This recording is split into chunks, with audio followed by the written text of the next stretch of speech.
his UWF title against Ted DiBiase. You know, DiBiase, I made you the champion that you are. You're on the other side of the fence now. But you got what you wanted. Because later on this hour, millions of television viewers will be watching you. But they'll be watching the demise of Ted DiBiase. The finish of Ted DiBiase. Because I'm sick and tired of you, DiBiase. And I know how to handle you, and you should know that I know how to handle people that get in my hair. One more time, DiBiase, you'll come on down a little later on in this hour, and the one-man gang will make you a bush leaguer, which you were all along. Without the general's guidance, you are nothing. And about that glove, you dare bring that glove to ringside, I won't be responsible for what the one-man gang does to you, DiBiase. You're on your way out.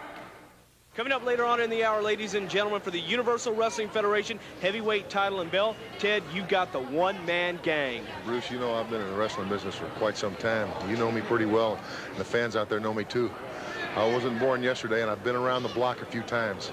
And I know as well as everybody else in the building here tonight that when I go out and climb in that ring with almost 500 pounds of one-man gang, that I've also got to have a set of eyes in the back of my head to be looking at for Akbar.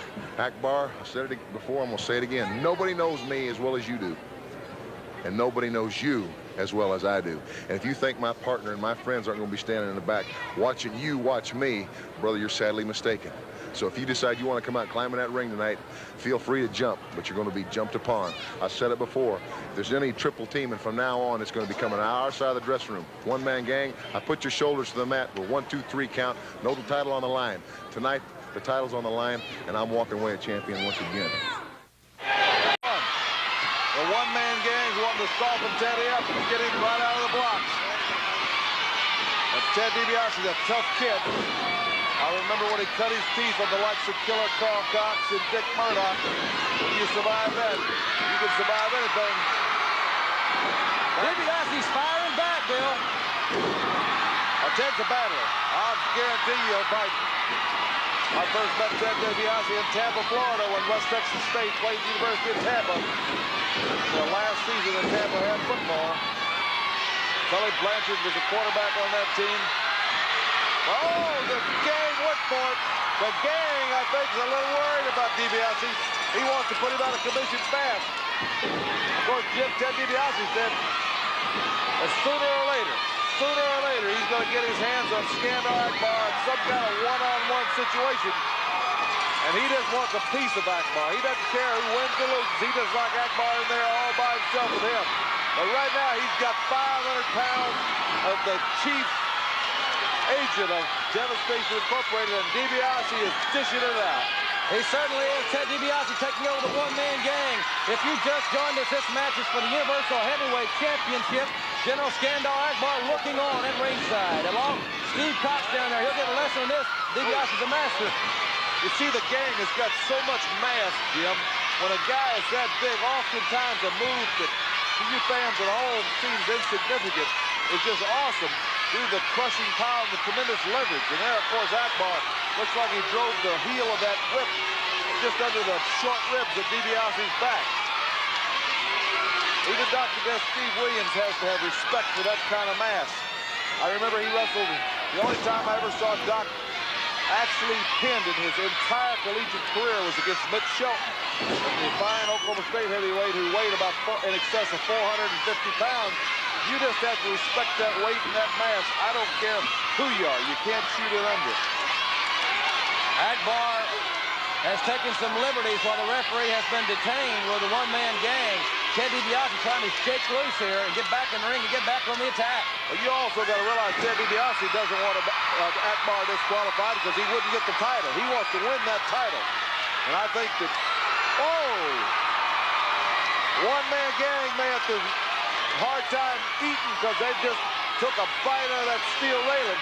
And Teddy's firing away. The referee's trying to get Skandar Akbar back into his position. And DiBiase is carrying his battle right to gang. Teddy caught one too, a wild looping right hook into the gut by the top henchman of Devastation Incorporated. Akbar seems to find him, Jim. I don't know how he keeps coming up with him. He's got Eli the Eliminator, got Wild Bill Irwin.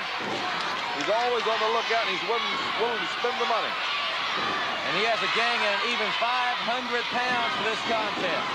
See that tremendous momentum the gang gets by whipping. Did you see how hard Ted hit those turnbuckle corner pads? That is a shocking situation. You hit so hard, it just jars your back, it jars your teeth, it gets your kidneys, it gets your lungs. The gang is so big, it's just he sets such centrifugal force when he whips a guy like that. There he goes again. But Teddy was waiting for him. Oh my gosh! The gang just annihilated the referee. The referee was just smashed. He's just like a waffle on a waffle iron, and now the gang has got DiBiase completely at his mercy. Jim, there he goes. There he goes. He's going up. Just like he did in Fort Worth to Ted. He's going to try to put Ted right out of the business. The gang wants to eliminate Ted DiBiase from wrestling. That's almost like a total eclipse. The side. Oh, look at that man leap. Teddy moves. That same Ted DiBiase getting out of the way. Teddy's going for his glove, Jim. He's pulling out that glove. Ted says he's got to fight fire with fire. Man, he's got to save his life is what he's got to do. Here comes the gang. Gang is coming. Turn around, Ted. There it is. He just stiffed him in the breadbasket. He's trying to fire off. Akbar tripped him. That a gig, Jim. I think there ought to be a penalty box there all the time for stuff like that. Now Akbar's in there. He doesn't care if he gets disqualified. Steve Cox is in there. Steve has pushed Akbar away. Steve should be watching from behind, kid. Oh, Ted DiBiase drop kicked the gang into Steve Cox. Yeah, Teddy's dropped one on. This thing is panning. Steve Cox is counting down. Missy Hyatt. See how beautiful I am? Look. Well, that is very nice. Eddie, I've noticed, you know, you look like you've been hitting the gym an awful lot, been working out. Could it be that you're going to be a little bit more active in the wrestling ring? That's right, Bruce Bridges. See, the big surprise for everybody and the reason. And everybody wants to know why all of a sudden has Hot Stuff taken an interest? Why all of a sudden is Eddie Gilbert coming back once again to the top? And along with me, Missy Hyatt. But why? The reason is, well, I sit back, you see, I put all my time, put all my effort into the two great athletes in the UWF today, Rick Steiner and Sting. And when I knew that they were ready, when I knew they were at the verge of being the tag team champions, that's when I decided, Bruce Pritchard. That's when Hot Stuff started looking at things, looking at your TV champion, looking at your UWF heavyweight champion. I started thinking, and Missy started thinking, and we started deciding, why don't I just hit the gym again? Why don't I put the boots back on, put the tights back on, put the tux back on, play the Hot Stuff music, and come out? Well, all the girls go crazy. I know you don't care about that, though. But when all the girls go crazy and we come out together, and then we just roll over people and see, I can stand here now and say, Savannah Jack, get ready, boy, because I got to make my honey real happy. Because I want a championship. And one-man gang, I don't care how big you are. If I want to, I can take your belt, too. I'm going to make Missy happy, right, Missy? Oh, honey, you make me so happy. You do such great things other than wrestling. But, you know, there's one thing that I do like to see you, and that's wrestle. And that's one thing you can do, and you can win me belts. You can win titles. You can do so much things for me. Because, you know, God, I just sit here and I look at this picture of you, Eddie, and it just gives me chill bumps. See, can you imagine if it gives Missy chill bumps, how it's going to scare people to death like Savannah Jack, Akbar, everybody now the Hot Stuff's back on the scene. Woo! Hot Stuff, Eddie Gilbert. Eddie Gilbert. This match, one fall or 10-minute time limit. Eddie Gilbert's out there with a very controversial pair, no doubt about it, in Sting and Missy Hyatt. They have really, I think, created a great deal of controversy in the past several weeks. Eddie Gilbert's newfound aggressiveness, and he is a very accomplished athlete. I don't think we should ever discount that. He can definitely wrestle, former Rookie of the Year. Jim, I know I shouldn't digress, but, you know, there's an important situation. Steve Dr. Death Williams, of course, has become one of the most in-demand international stars in the world today.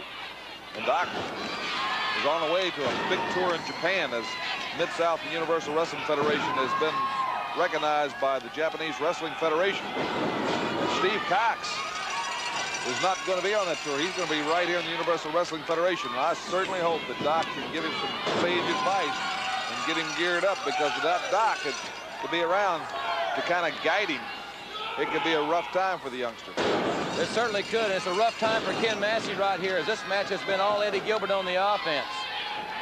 As I mentioned, we hear Eddie spouting off, but he can back it up. Yeah, Eddie's a finely conditioned young athlete, and of course, he's had so much improvement in his stable. As Sting has improved by leaps and bounds, and also Rick Steiner, the former All-American from Michigan. Well, Eddie Gilbert is the guy that cracks the whip and keeps those guys in shape, and he's the one that inspires them. And of course, I guess his inspiration is Missy Hyatt. Yes, I would say she does have a profound influence on Eddie Gilbert's life. They're really inseparable.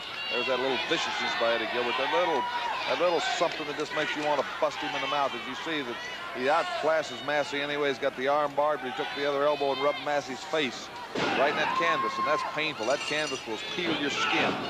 It's a little bit tougher than a razor burn. And when you get one of those matte burns from that canvas, it oozes. It's just like what it is. It's a burn, and it has to heal from the inside out. And Eddie Gilbert loves to mark these guys up.